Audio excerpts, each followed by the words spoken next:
Previously on Running the Wing. Somebody's going to Houston. McCollum would be great. Yeah, somebody's going. CJ McCollum in Houston would be a move. That's not good.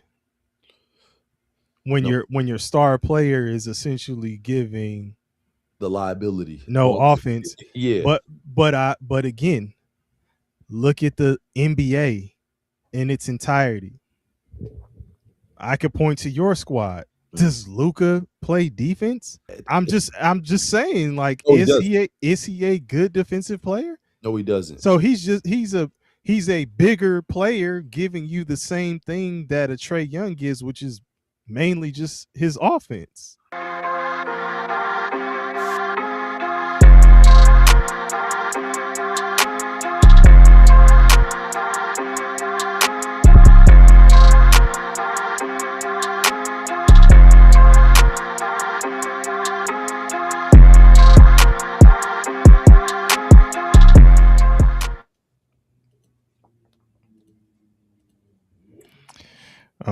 All right, man.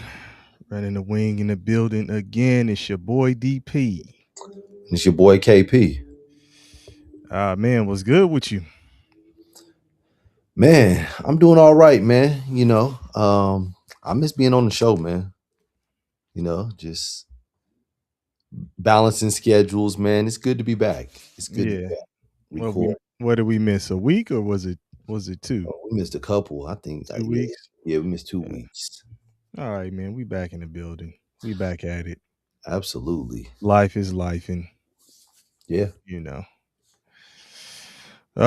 so let's go on ahead and get to it, man. Man, so you said let's talk about it, right? Let's talk about it. Man, let's talk about this, man. Put some respect on Jaylen Brown. Respect or spec or respect? Which one? All three of them. Absolutely. Absolutely. For the grammarians, I put respect. Man, listen. We were talking about the Celtics not even being competitive with, Jason Tatum being out. Yes. And boy, oh boy. What add more to that? Jrue Holiday shipped, traded. Yeah, Jrue Holiday traded. Kristaps Porzingis. Porzingis going. It had the makings of not a rebuild, but a relax until Tatum is back. Potentially a down year that could have allowed for them to bring in a nice young piece in college to help rebuild that roster. True. Going forward. True. But man, if we already have the argument of 1A, 1B with Tatum and Brown, how would that be if they got like a high? Let's say they ended up getting like 1 to 3. If this was a tank year, like you use that pick for the best available, or do you use it for who fits our team? That's a really good question. There's something else I want to talk about, so I want to watch the way I answer it. Okay. All right. Because I guess the first thing I'm thinking is like, does the best available, they may not necessarily develop if they're playing the same position as Tatum and Brown. Okay. And I know we not gonna go all deep into the draft talking stuff, but if we're talking about the Bonster or what? No, he falls under the position that they fall in. Okay, but that's what I'm saying. Like, do you or Darren Peterson? I'm taking him. I think he's the best. Yeah, I'm taking you. But he's he's not necessarily a PG though.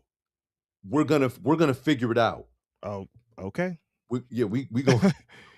I think he's good enough to play there, and you already have Derek White. So I'm taking him. You got Derek White, you got Peyton Pritchard. We gonna figure this thing out. Somebody got to go. No, I understand that. Yeah, They just can't. They're not gonna go right away because we got to let this guy develop. So it's I gonna be, think he comes in ready to play. that's yeah. Yeah, I think he probably arguably has the most refined offensive game out of all of the prospects. Another guy I didn't mention was they also have Anthony Simons. Somebody's got to go. Yeah, That's what I'm saying. Like you, I'm taking him. I'm taking Peter. okay. I just asked because Yeah. then in that case, it's almost like you are the tank would be for not if you say, "Oh man, we're gonna trade down." Like we'll give this pick away and trade down because we don't need any of these players who are going in the top 3. I'm not saying that they're trying to tank. I'm saying based on the circumstances. Yeah, no, we're Yeah. talking Okay. Yeah. like if this had been a tank year. Yes. Jaylen Brown then already said put that shit to bed. Oh, absolutely. Like they are what were they number 2? Second in the East. Behind Detroit? And they're playing them tonight. D-Rouse in the building. D-Rouse was good. Hey, D-Rouse, you been in hiding, bruh. Oh, my You bad. been in hiding, bruh. And my bad. They're not playing Detroit tonight. Denver is. My fault. I had to.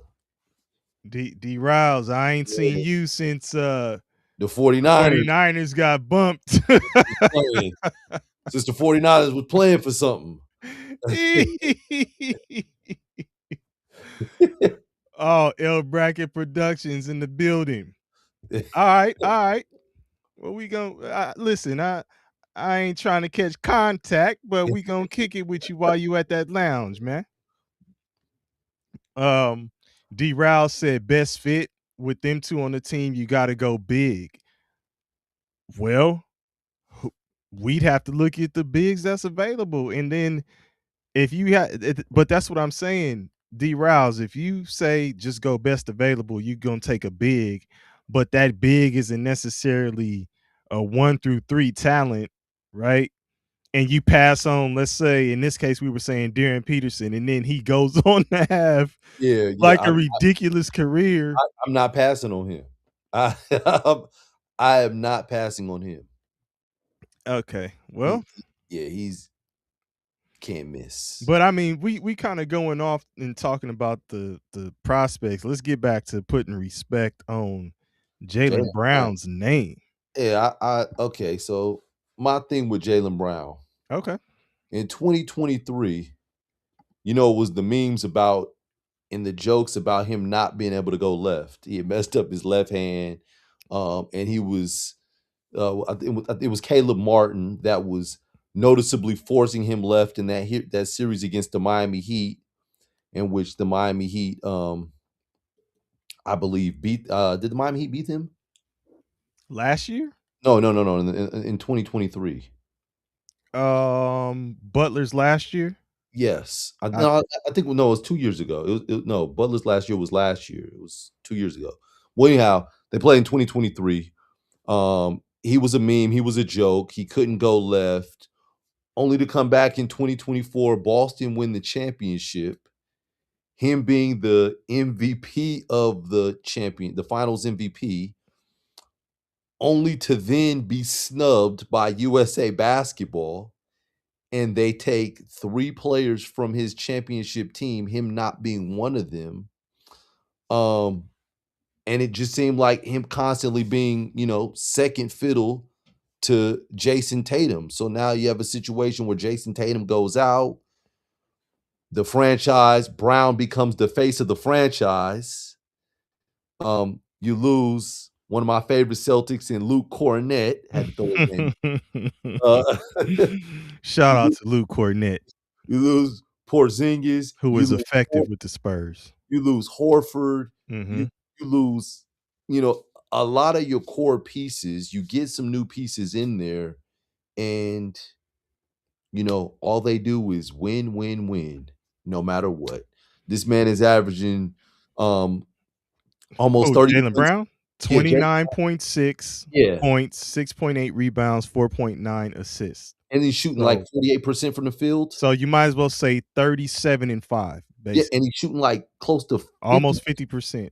yeah, almost 48.3 from the field. So Yeah. this is a situation where he is the focal point of the offense. So defenses are keying in to stop him, and he's scoring and he's efficient and his team is winning.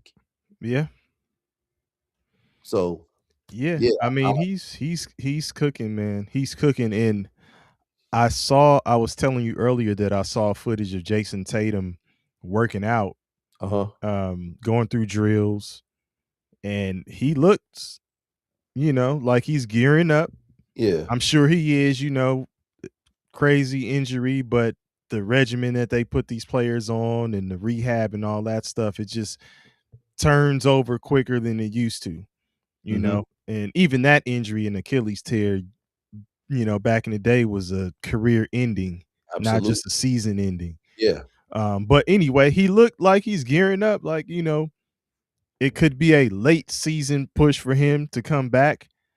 I was wondering if they were just terrible, I think he would have done a Lillard, like just sit out the entire season, come back next season. But now I'm thinking if they stay in this, 1 to 3 range as far as seeding goes and they're competitive, do you see Tatum coming back? I do, but I wouldn't want him to. I wouldn't want him to because he didn't have a preseason to really gear up. He's been working on his own, but it's different from practice and one-on-one drills and practice and doing that to then getting in the game and playing against other competition. Then it kind of throws the chemistry off. Yeah. You're cutting into minutes, he's not going to come in trying to take a back seat and saying, I'm going to take it slow. I'm going to rebound. I'm going to make the right pass. Yeah. He's coming in gunning. Well, I mean, players have egos, especially number 1 guys. Yeah. And as you see, and I'm not saying that there's jealousy between the two, but you see Brown is flourishing, and I'm pretty sure those other players that are getting opportunities and the young guys getting opportunities, that they're gelling together, they're building camaraderie and all that type of shit. Yeah. And Tatum's not in the mix. Well, behind the scenes he might be, but not on the actual floor playing the game, like, but he's the man. When he comes back, it's like you gotta sit your ass down. Whoever was playing and getting those minutes, you ain't getting them no more, right? Tatum's son Deuce is getting restless. He ain't in the post game interview, all in the camera. Oh shit! Nah, but and D. Rouse says those two are the core of the Celtics, though. Got to build around them unless you're gonna blow it up. Yeah, I mean, and that's kind of, we were wondering, was one of them gonna get traded? Second aprons are gonna force teams to blow it up more than what they had to do in the past. Yeah. And you got 2 players there. I believe they both have $300 million contracts. Over. Yeah. So if I'm Boston and I'm looking at this, damn, I can't think of the guy's name. The GM. Brad Yeah, Brad Stevens. If I'm Brad Stevens, I am looking at this and I'm saying, okay, we're number 2 without Jason Tatum. Let's prolong this and let's see how we finish this year without you. And I'm looking because I don't know, man. Maybe we explore in the next 2 years a situation of trading Jason Tatum to cut back on the salary. Yeah, because he signed in total, it's a $315 million contract. So you got over $500 million tied up between players. two players. Yeah. So I'm trying to hold them out, man, because I'm this like yeah, I hate to sound cutthroat, man, because I'm like really pro player. But in this situation with the way that they have the second apron, it makes it really, really hard and really, really difficult for GMs and owners to be loyal to players once they get hurt. Because the show continues to go on, and if your money is tied into a player for X amount of years, but you're producing more without that player, it's like you got to make a tough decision. Yeah, no, you do. And yeah, I mean, penalties come along with that second apron. There's some restrictions on roster moves that you can make and stuff like that. So, you got to figure it out. And that's a hard cap. Pause. Yes. Like you can't really get around that. Once you get past that, now you're in danger zone. Yeah, I think it affects your draft picks. Yeah, it's and you also can't sign I think vets to certain. Yeah. So let's see.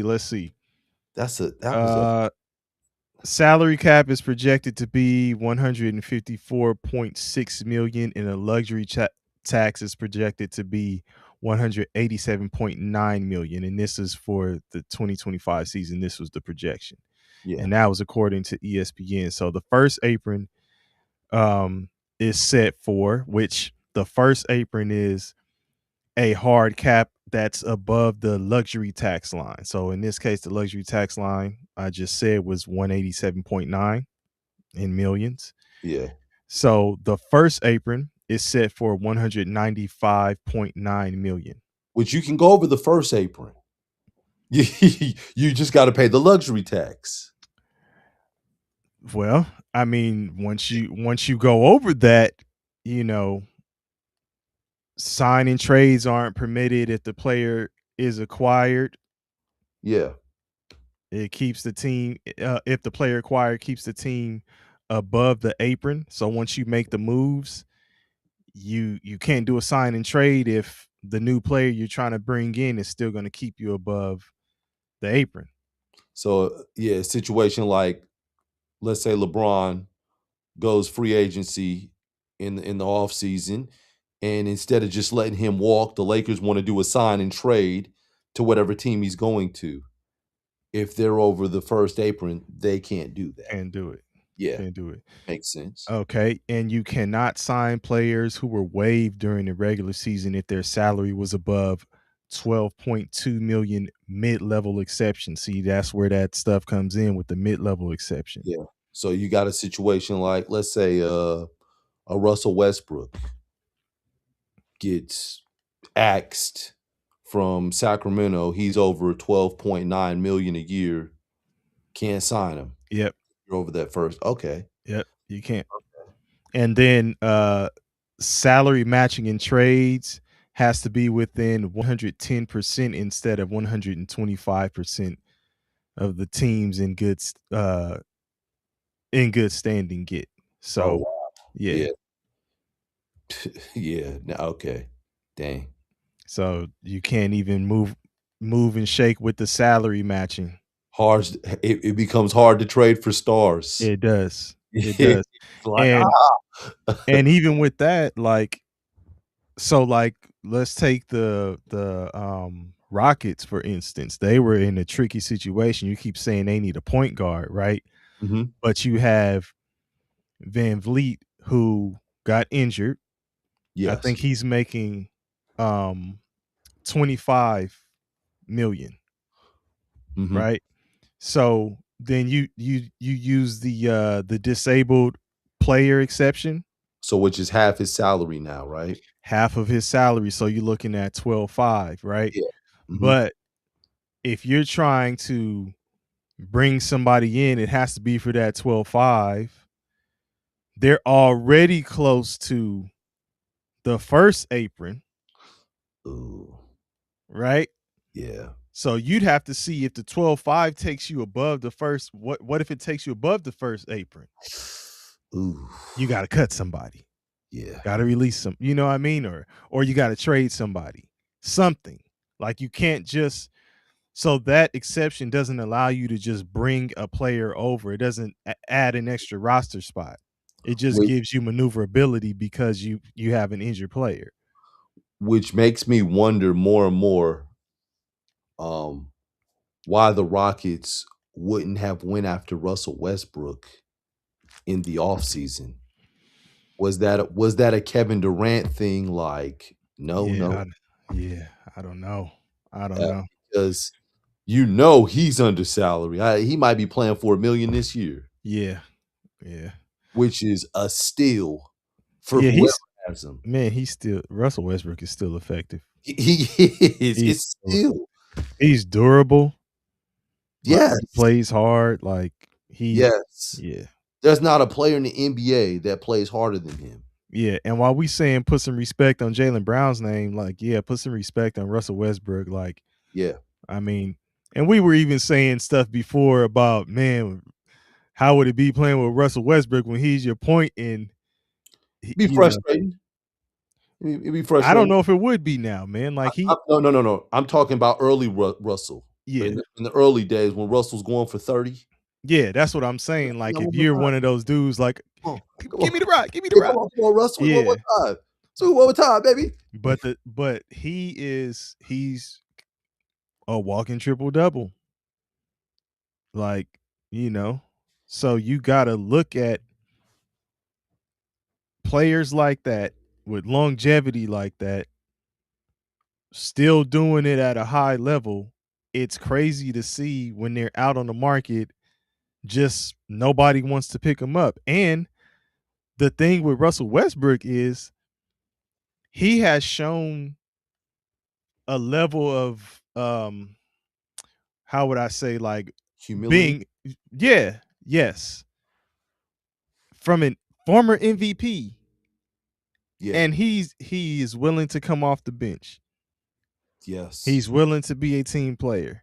I say the Clippers, of the many mistakes that have been made, that was one of them to me. They shouldn't have let Russell Westbrook go. So, but I agree. Yeah, but anyway, that's another. What's the dude's name? Chris Dunn. It was a trade for Chris Dunn. That's what brought Chris Dunn to the Clippers. Russell Westbrook Mansa Musa'd the triple double. Remember the story? I don't know if you know the story. Mansa Musa had so much gold, he went on the pilgrimage, giving away the gold, and basically devalued gold. That's what Russell Westbrook did that with the triple double, to where people were like, this shit again. Because he averaged triple double for 2 straight seasons. So he normalized it. Yes, and to the point to where now it's not normal. Now Nikola Jokic is doing it, and it's like, I think it's talked about a little bit more with Nikola Jokic than it is with Westbrook. What, the triple doubles? Yeah. I think they give him a little bit more leeway. It does seem that way. I mean, and then it's like, I don't know. It just seems when you look at some of them, you like, this is so damn. But I'm saying, if you look at his triple doubles and you're giving him credit for it, and then you got Westbrook's, like, what does that mean? So Russell Westbrook is just not a media favorite, a fan favorite, like, it's telling, man. It's the international pass. And I was gonna say that's a whole nother story. You pushing the international line too. NBA wants to go global. There is an agenda. Absolutely. So, but yeah, shout out to Jaylen Brown in the Celtics, man. Put some respect on his name. What can Brown do for you? He's got ups. I remember that. Yeah, he's cooking, man. Shout out to him. And he should be in the MVP talk. Like, his name should be in that seriously in the MVP talk. And if he doesn't get it, or doesn't get the recognition. I'm not saying the award. I don't know how the season's going to shake up, but if he doesn't get the recognition and like the buzz behind it, like be a legitimate candidate for it, it's some BS. I think he gets all NBA first team, and I think that's where the buck stops. Okay. Yeah. But speaking of players and speaking of stars, let's talk about stars and the development of the young teammates. And this comes off of the Denver Nuggets and Nikola Jokic, right? Nikola Jokic has been out since December 27th or 29th. He's missed the last 14 games. It'll be 15 today. In his absence, Denver is 9-5, right? They're 9-5. They're tied for second in the West with the San Antonio Spurs. And so, you look at player in development, what are they doing? Murray's averaging like 27 in his absence. He was averaging 25 before. So that's not really a big difference. But I want to go to my one guy, Peyton Watson. Okay. Right? Peyton Watson, excuse me, if you heard that. Peyton Watson since December, or I say since January. Since January has been averaging 23 points a game. Peyton, he's been lights out. So in the month of January, he's averaging 23 points. He's shooting 51%. He's shooting 48% from three. While he's playing with Nikola Jokic, he was only averaging 10 points. He, was playing pedestrian. I won't even say pedestrian. I'll say he was middle of the pack. It was sometimes I was kind of wondering, like, is Peyton Watson gonna pan out? Well, he wasn't the focal point and won't be the focal point when they're at full strength. They played, and I have to bring this up while we're talking about them. They played the Bucks on Prime the other night with reserves. The Giannis-less Bucks? And it wasn't Giannis-less. Oh, okay. They had Giannis. Okay. Giannis was there, and the Bucks, the Bucks were getting smacked. And it was like, you have this game on a prime time event, is being streamed on Prime, and this, you don't even have, I'm sure it was when they planned it, they were expecting all of the players to be there. But you're playing with all reserves on the side of Denver, and the Bucks are still getting smacked. Like, it was terrible. It was almost like a call came in because the Bucks made a late charge, but then it was Giannis-less in the last like 4 or 5 minutes because he had the calf strain, which now he's out. Yeah. But my point, part of my point is, those players are getting more opportunity. Like Tim Hardaway Jr. was a key factor in that game, but when everybody is there and they're at full strength, he's not going to be a centerpiece. So Watson also, he's not going to be a centerpiece. He has to, get in where he fits in. But this is an opportunity, and what do? Players, they either capitalize on it or they don't, and he's capitalizing. I just look at it like, and what you're saying, I love that you're putting it. What's good, Bong in the building. He said the Denver reserves play well. Well, they do, but you would expect a team that has, that's led by Giannis, and they were missing some people. Kevin Porter Jr. is out, but I mean, Giannis is there. Porter, Portis was there. No, yes, Portis, Miles Turner. Like, when you start looking at their roster, it's like, why have you guys only won 18 games or something like that? DP, Kevin Porter played in that game. No, he didn't. You're talking about the recent game where they lost 108 to 104. Porter was out. Oh. I thought Porter was out. No, he was 4 for 17. Okay. I thought for sure Porter was out. Porter's Cole Anthony was out. Yeah, and I thought Porter was in street clothes. Let me look at that. But yeah, I mean, my point again, Bong, to what you're saying, the reserves play well, but the Bucks, I don't know what's going on with the The Bucks. buck stops here. Yeah, I'm not sure. The reserves play well. It's just like when I saw Peyton Watson in last year's playoffs, right? And he's spread on the perimeter and he's in a situation where he's defending or he's got to just be a catch and shoot guy. He wasn't effective. He was effective as a defender and he's active as a defender. He does that well. But now you're starting to see a little bit more in him and you're seeing him able to play through the misses. Whereas, when you have these stars, they don't give the young player a long leash to make mistakes because they're in a we got to win right now type of mentality. I look at that with him. I look at that in a situation with like a LeBron James with the Lakers. It becomes tough for the young guys to really carve out a role other than being a hustle guy defensively and a floor spacer that catches and shoots with a guy like LeBron, because LeBron is in win right now. Whereas you look at these players that are superstars, they had a chance to go through the bumps, the bruises, the growing pains of learning how to play, sometimes getting meaningless stats because the stats didn't always translate to victory in their process of learning how to win and become dominant players and winning programs. Like you look at LeBron when he first got to the league. LeBron played for the Cleveland Cavaliers.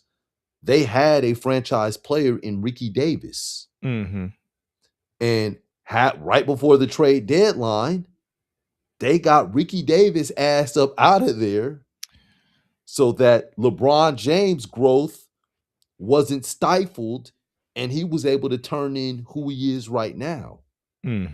So, people like you look at the franchises, they're real selective on when they do it or when they hold on to the star too long and the younger players don't develop under them. I mean, God rest his soul, Kobe. The young players weren't necessarily developing and taking off under Kobe. Andrew Bynum, I'll give Andrew Bynum, he did. But for the most part, the young guys weren't taking off under him. Yeah, and I mean that's been the Lakers. You can argue that they're not necessarily the team that develops players. They hold on to that star. It's a case by case situation as far as teams who actually develop players, because the Lakers are just bringing in stars and then they build around them. I mean, that's almost like the same thing we were talking about with Golden State, where you could look at that situation too and say Jonathan Kuminga is not getting an opportunity to really develop there. Because they are still playing their core and building around their core, which, I mean, even though they let part of it go when they traded Klay Thompson, the idea though still is they are built around what's going on with Steph Curry and any ancillary pieces that step in, get in where they fit in, and it's not necessarily developing their skills to be like this player who's going to take over once Curry is done, right? You were talking about your boy there out of UCLA, Kevon Looney. And how he had game and shit, you going I think he still has game, but yeah. Yeah, but you go and you look at his high school stuff in his Oh younger days, he's gosh. looking like he might be some sort of a Kevin Durant type player. Not saying Yeah, that he would be Kevin Durant, but he's displaying ball handling, shooting, you know, bringing the ball up court, post, absolutely. athleticism, all that kind of stuff. Like he was showing it. Um, did he do that with Golden State? No. And that happens a lot of times where a player comes into the league and you're like, damn, in college they were nice. And then when you get to the league, it's a job now. And it's like, this isn't necessarily what we need you to do. If you want to keep your job, you can get your ass over there and do what I'm asking you to do. So, I mean, that's happening with a lot of young players. Yeah. So, I don't know. It's nothing new.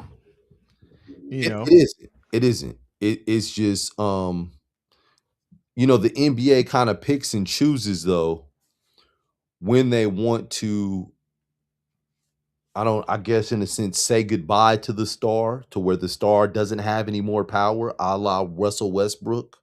Is it the NBA or is it the teams? It's the NBA because I remember when they did it with Allen Iverson. And it was the whispers. It was like Allen Iverson's a step slower. He ain't the same AI he used to be. And it's like, what? Like, he's still averaging 25 in Denver. And then Yeah. next thing you know, he's out of Denver. He's going to Detroit, and he can't even get the number 3 because second-year player Rodney Stuckey's in number 3. Like, I'm Yeah. not, and Joe But Dumars but got it it. but that's what I'm saying. Like, he was in Denver still cooking, right? Yeah. When you go to the Pistons, the respect factor, that's that particular team. Hey, Pistons, you can't give him number 3. You can't, start him. Like, is that's what I'm saying. Is that a NBA thing or is it a Well, I started with the Pistons, but then he went to the Grizzlies. Lionel Hollins bought him off the bench. It yeah. was like it just became a thing now, I like I think I would say after Denver, I think it became an NBA thing, that's yeah. maybe. Yes. Because then it's like, limited opportunities and stuff like that. But then I guess I can see what you mean where you're saying they pick and choose when they want to move on from a player. But D yeah, I mean, we're look, man, we're starting to see it with LeBron. We're yeah, I mean, it's live long enough to see yourself become the villain. it's like they're starting to move off of him. Yeah, Uh, I see you. Yeah, I Bong see you, said they Mark. tried to do it to Kobe after Colorado. Man, yeah, as Dave Chappelle said, Kobe Bryant was on the court trying to beat that case. Yeah. Yeah, but Kobe is an anomaly. Like, he had a different type of drive. Yeah, And his then you add that on top of it, like, now it's just ridiculous. So you're not going to have somebody defying the system like he did. we you know, what Kobe was doing was crazy because he was flying to court in Colorado and then flying back to games the same day and going off. Nobody plays the same day they travel because you're jet lagged, your Mhm. legs, you got swelling, you got Mhm. all these different things going on. The lactic Yeah. acid buildup, you got all this. Yeah. Kobe was flying to and from places and still giving people 30, 40, Yeah, 50. it's Like, different, man. yeah, that's insane, man. Yeah. Like, boy, what a time. Yeah. And I mean, he was treating basketball as a passion and not just a job, Yeah. you know? So there's a lot of players who it's a job. They got to that point. They getting that bread. They play in the games. They do what they gotta do, and keep it pushing. Like that. That wasn't him. So that is different. And Iverson also, like, I'm not gonna say you go to you talking about practice and stuff and all of that stuff. People, I'm pretty sure somebody is listening in on this conversation. They'll say, how hard Kobe Bryant worked, but then Iverson talked about practice.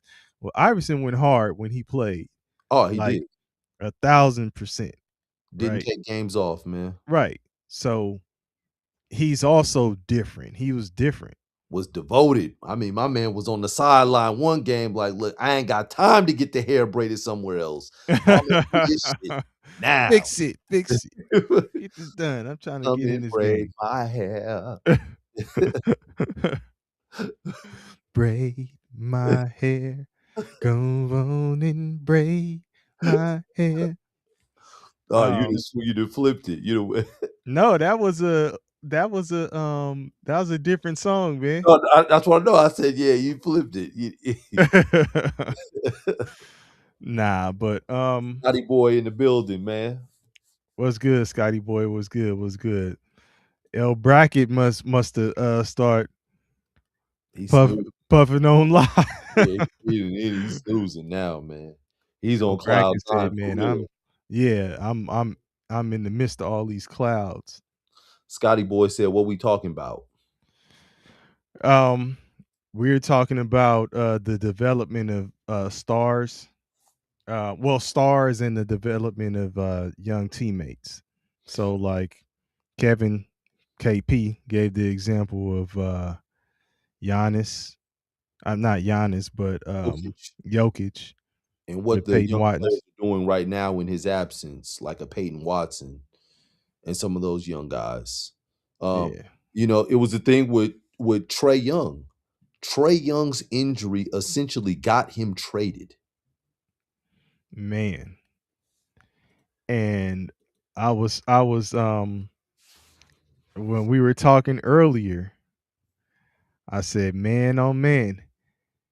And I won't say that it's a bad look for Trae Young, because I don't think that's the case. But when you see players start to develop once they move on from you, like Yeah, Dyson Daniels in the tough. case of Yeah, Atlanta, it's then it's like, bittersweet. well, bittersweet for the player who they move on from, but Yes. you're looking at Dyson Daniels, it's just sweet. Yeah, but I'm saying Like, Trae Young, I'm like, he would probably cool. So it's it's love there. Like, man, I'm glad he's doing good. But shit, damn, I didn't know you had all that. yeah, he's and I mean and I'm tripping. You talking about Jalen Johnson is yeah, you who talking I'm about Jalen. talking Yeah, about. yeah. Yeah, Jalen Johnson is who I'm talking about.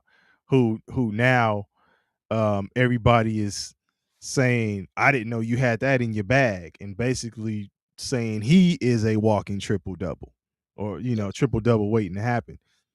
23 points per game, 10.4 rebounds, 7.9 assists. Those are numbers. At 6'8", 6'9", athletic. Yeah. His brother played for UCLA last year, transferred from USC. Okay. Kobe Johnson. I don't know if you remember that name. Kind of was he the one who was getting booed? Yes, that was him. I remember. Yeah, that's his brother. Because when I went to see them when Bronny was at SC, he was actually cooking. Yes. Yeah, he was actually cooking. His brother, I'm saying. Yeah, you talking about Kobe. I mean, Kobe Johnson. He was actually cooking. And I was like, all right, man, who is this? Like, he got game, man. Yeah.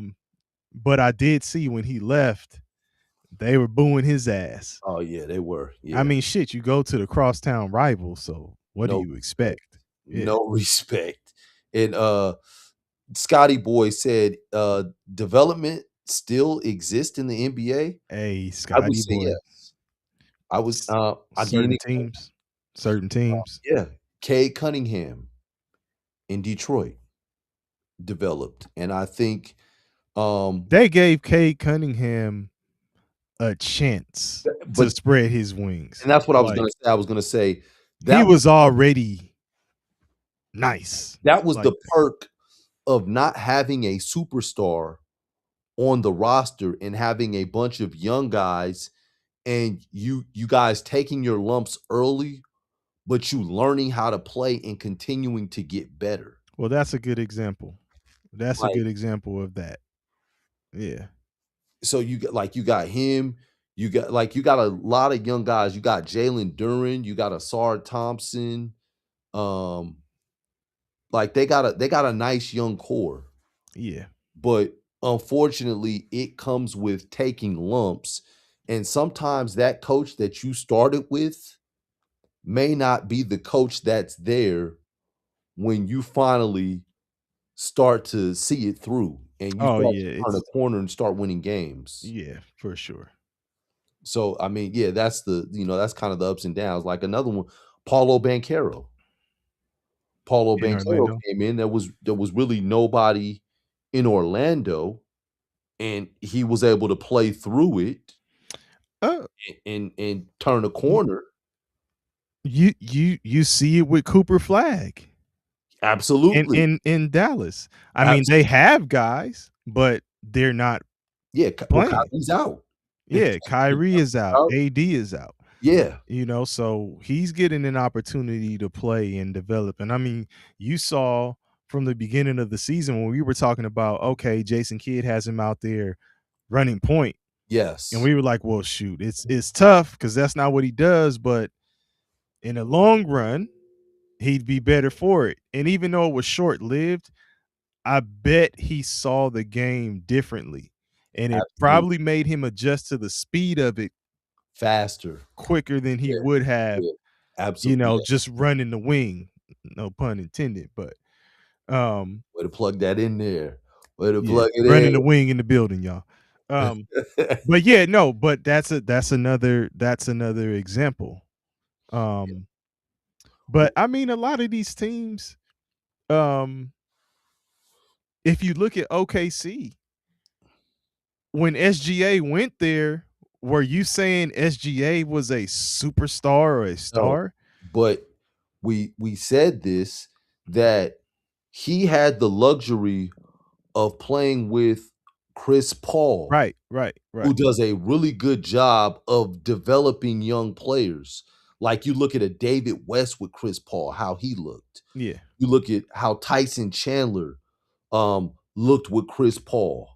Like you looked at how like DeAndre Jordan, Blake Griffin, how they looked with Chris Paul. Right. Chris Paul has been a really good complementary piece to the development of a lot of guys in the NBA. Right. But I was also speaking to your point. I didn't want to cut you off. I was saying that SGA, you didn't look at him as he's a bona fide star, like he's a superstar when he first went to OKC. Yes, correct. So the no star and young players combination existed with OKC. And he just happened to develop into that guy as the other guys also developed into who they have become. True. So they got it, true. Tenfold or whatever you want to say. They doubled down on the development side of the game. Got lucky with SGA and another, what did I say? Dumb decision, by the Clippers. By the Clippers. We can keep counting them, I said the Russell Westbrook thing before. Look at what they gave up to get Paul George from OKC and essentially gifted OKC a future MVP. I mean, hindsight is 2020. It's just still, this is what actually happened. You know what I'm saying? So, anyway. The another one, one that kind of goes against what I was going to say is Philly. Philly had Embiid. They had Harden. They had Maxey. Maxey was able to develop in spite of that around him. I was You know what though? I will say this though. The point guard position may be a little bit different because Embiid's not gonna be bringing the ball up. Yeah, You know, yeah. so it's gonna be in Maxi's hands. He has to be a decision maker and has to grow into a sound decision maker. So as a PG, you gonna have to get busy regardless. But the thing that allowed his development to go even further is when guys are out. Now he's able to assert himself offensively and Yep. not just be the floor general and getting people involved and stuff like that. So he can do both. And if you ask me, he's that guy over there. He is. And I mean, I'll say they're still developing because you look at Edgecombe. And Edgecombe and Jared McCain. Yeah, McCain as well. Like, yeah, they but got some young guys for the Sixers, Mhm. McCain will be a second unit leader. Yes. He will, and I'm this is no shot at him. It's just he will never he will never be the lead guard there. He's always going to be like a second unit, a stabilizer type of guy, and he's still getting busy. The what's going to be interesting is when his rookie deal is up, right? What do you do at that point? Of course, you got to determine how your team's looking and all that kind of stuff. But there's going to be some other teams who are like, we want to pluck Jared McCain. And then you'll really get a chance to see, like, what is he all about? Yeah. Like, is he a first unit starter? Is he a star? Is he an all-star? Is he that type of stuff? But right now he's in a pocket and he's flourishing in that pocket. Like he's playing well. Good rookie season, following up. I know he had some injuries, right? But yes, probably could have made an argument for rookie of the year had he not gotten hurt. Yeah. I don't know how his numbers are looking this year. Do you know? I'm gonna take a quick look. I don't know off the top of my head. Yeah, I'm gonna take a quick look.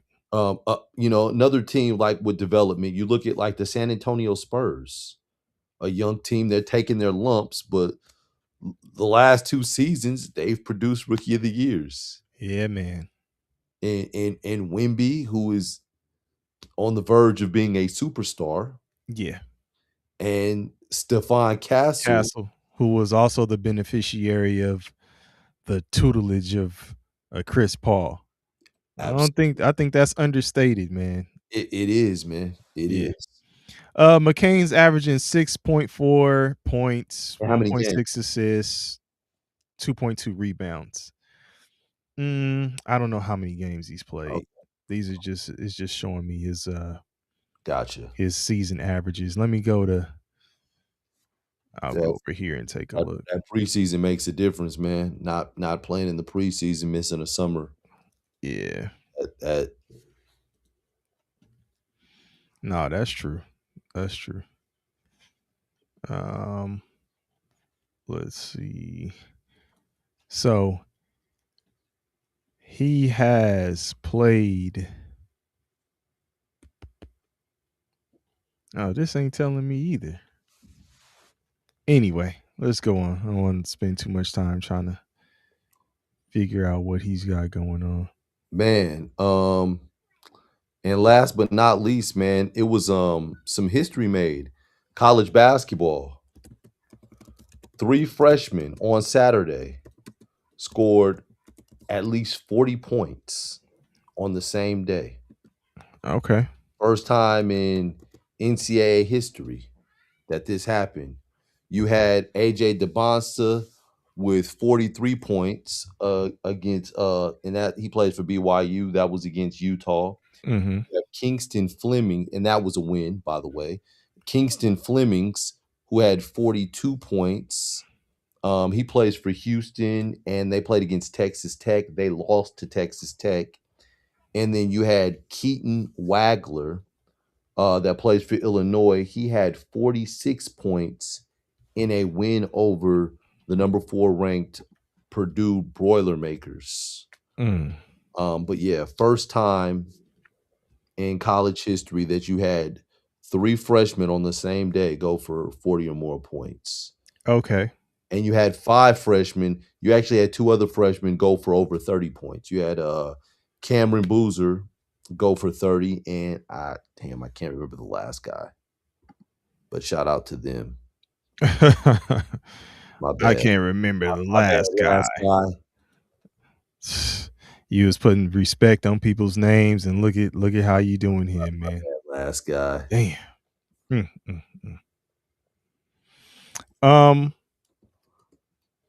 I mean, and I didn't really have time to like break down the offensive styles and see like, you know, what Houston runs, what BYU runs, and all that type of stuff. And I would like to have had time to do that, but that would kind of give me an idea of, well, where is this player getting his buckets from? Where does he fit in the offense? Is it centered around him? Like, I know what's going on in BYU. And my bad, the last guy that did it was Darius Acuff for Arkansas. Okay. Yeah, BYU runs a pro style offense, man. Kevin Young was a offensive pro assistant coach for the Phoenix Suns back when they had Kevin Durant a couple years ago. So yeah, and you know that suits the monster style. Yes. So no, absolutely. Yeah.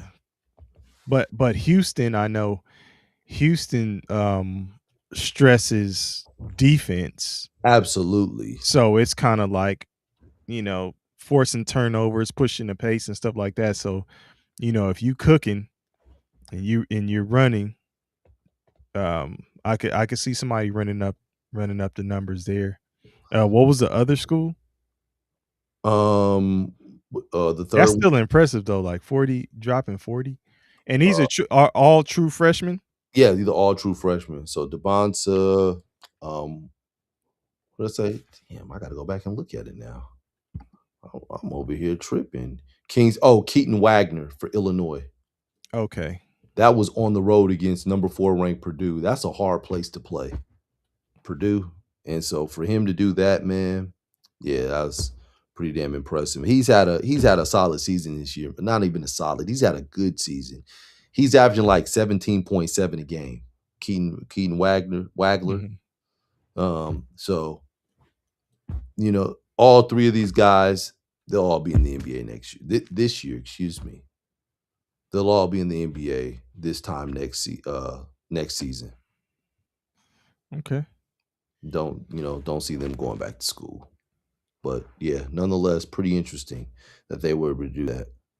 Want to give a special shout out before we go to my man Koa Pete at the University of Arizona, who is 21-0 and still has not lost a college game. Shout out to you, Koa. There's other freshmen on the team. Is he gonna be a one and done? Yeah, he's out. Yeah, he's been. Him and Braden Burries, they out. He's been cooking.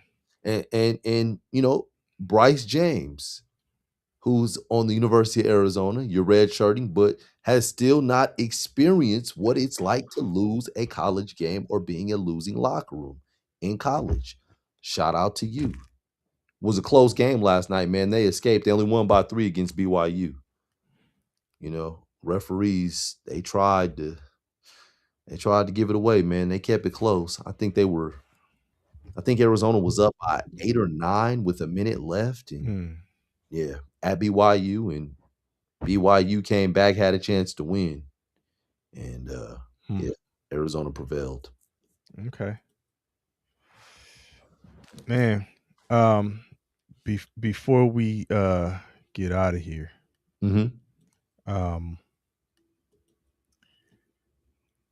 I had put up a short about LeBron James being the first overall draft pick to win the MVP, the NBA MVP. So that was 2013. Wow. Here are some of the guys who are first overall. We've talked about a couple of them, a few of them actually. We talked about Cade Cunningham. I think you said a little something about Wembanyama. Do you think any of these guys are any number one overall out there? Do you see any of them getting an NBA MVP anytime soon? Which one do you think will be the next after LeBron to get it? I know you were trying to make it even with the pictures, but we gotta get Karl Anthony Towns out of there. Hey. You need to be symmetrical. I get it. Oh, that's messed up, man. Yeah, we gotta take Karl out. We probably gotta take Zion out of there too. Hey, if they aren't pictured, listen, they don't have to be pictured here. Yeah. There's some other number one overalls. I know. But who do you think would be the next one to win the NBA MVP? I gotta go with the Frenchman. Okay. Victor. Because you also have a Cooper Flag. Is he gonna be in the hunt anytime soon? Not anytime soon.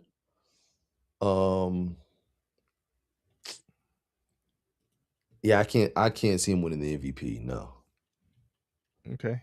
So his would, even if he did, it would be way later down the line. Yes. But I see Victor. I see Anthony Edwards. Because like Minnesota needs a lot out of him every night to contend and to win. Mm-hmm.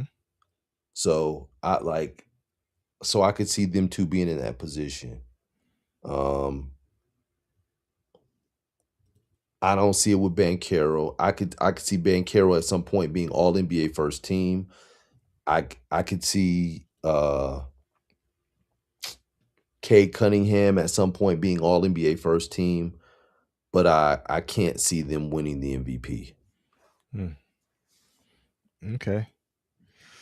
All right, man. Just who you got?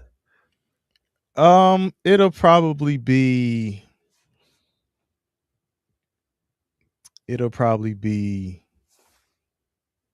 Wembanyama. Yeah, it'll be Wembanyama. Zion is just kind of falling out of favor. Yeah. It could be Anthony Edwards, but man, I don't know if you saw the All-Star voting, which is kind of crazy. Anthony Edwards doesn't appear to be a super fan favorite, because there are a lot of guys who got more votes than him in the fan department, and not necessarily media either, which was kind of crazy to me. Yeah. The fan voting numbers don't it's crazy because it's going global. The numbers just seem a little shaky. They seem extra low. It does. Have you seen them? It's crazy. It really seems low. Yeah, like it really seems low. But I would say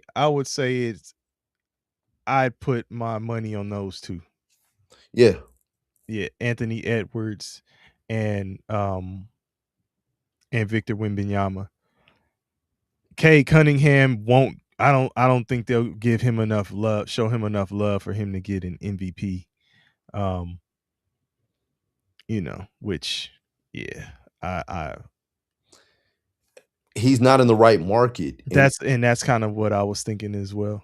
And one would say, well, what about Anthony Edwards? I mean, KG won it in that market. Like, when has Detroit, when have they ever had an MVP? I don't think they've ever had one. Yeah. They've had a finals MVP. Yeah, But they're and this team is kind of a physical type. Yeah. Gritty. I'm not gonna say that it's like the Bad Boys, but yeah, it's not yeah, they're blue collar. There you go, blue collar. Yeah. They're bringing their hard hats. Yeah. But I mean, you know, there's some guys just Andrew Wiggins was the number one. He's still come on. I'm just listen, don't hey, you disrespecting already. I'm not disrespecting. Look, Ben Simmons was the number one. He's not active. Yeah, Markelle Fultz was the number one. He's not active. DeAndre Ayton is with your squad. Not gonna. Yeah, you can go out on a strong limb and say he won't get one. Wait. So you said I was taking some respect off Andrew Wiggins, but then you turn around and say that about hey, look,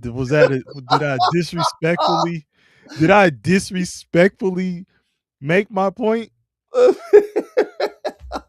You just straight dismissing. You can't even say that. You like well, I'm saying at this point in his career, he's on the he's okay. We've seen his best days, Andrew Wiggins.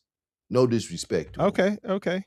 And then he's been in the league over 10 years. Paolo Banchero, and you had mentioned him earlier. I said you said Victor Wembanyama. You said something about him earlier too. I think he's all NBA first team. I think he'll get all NBA first team at some point. Okay. All right. You know, I'm just throwing some names out there, you know, and Kyrie Irving, which, you know, going into the later stages of his career, coming off some injuries. Anthony Davis. No. And it was crazy because at one point, Anthony Davis was supposed to be that dude taking over the league. He was. He really was. Man. And where'd he go wrong? Going to the Lakers. I was gonna say that, man. Yeah. Going to the Lakers. Because essentially he seeded and became the number 2 guy. Yeah, and just gotta stay healthy. But going to the Lakers. Yeah. You didn't mention Zachary Richache. Hey man. Yeah, you just did. What do you want to say about him? Will he be in the MVP voting? I don't think so. What? It's only been 2 years, man. No, listen, I'm not shitting on him. I'm just saying we were talking about the Hawks earlier. He's not the guy. You're right. Yeah, he's not the guy. So no, I don't. And for that reason, I'm out. No, but he's you know, it's Jalen Johnson and Daniels. My pick to win the most improved player. Oh yeah, go ahead and talk about it. Nickeil Alexander-Walker will get most improved. Yeah, go on and talk about it, man. I think the finalists, depending on how long Nikola Jokic is out, the finalists will be him, Peyton Watson, and what is Jay's the guard from Jay Mitchell. What's his name? Is it Jay Mitchell? Mitchell from Miami? OKC. No, from OKC. Oh. From OKC. Yeah, those 3 are going to be the finalists. Okay. Mitchell in OKC has been cooking, like chefing, with the absence of J-Dub. When J-Dub was out, you know, Mitchell was cooking, dog, and still continuing to cook. At some points, he was inserted into the starting lineup, and they didn't miss a beat. So, yeah, I see those 3. I see Nickeil Alexander-Walker winning it with him. Like, his points have jumped over 11 points per game this season. So, and with his assist and rebounds jumping, Atlanta just needs to make the playoffs, and that'll Yeah. make it that much sweeter. Yeah, and remember, I was telling you that they look like a team that could possibly get in there. Yeah. I think Remember that. they're 9. This was before the trade. Yeah. Yeah. Well, all right, man. Well, anything else we want to let the people know about before we get on up out of here? Absolutely. I want y'all to like, share, and subscribe at Running the Wing. Go and Please check us do. out. We on Please YouTube, do. y'all. Yeah, please do. All right, man. Well, appreciate y'all running the wing with us, man. We out. Peace.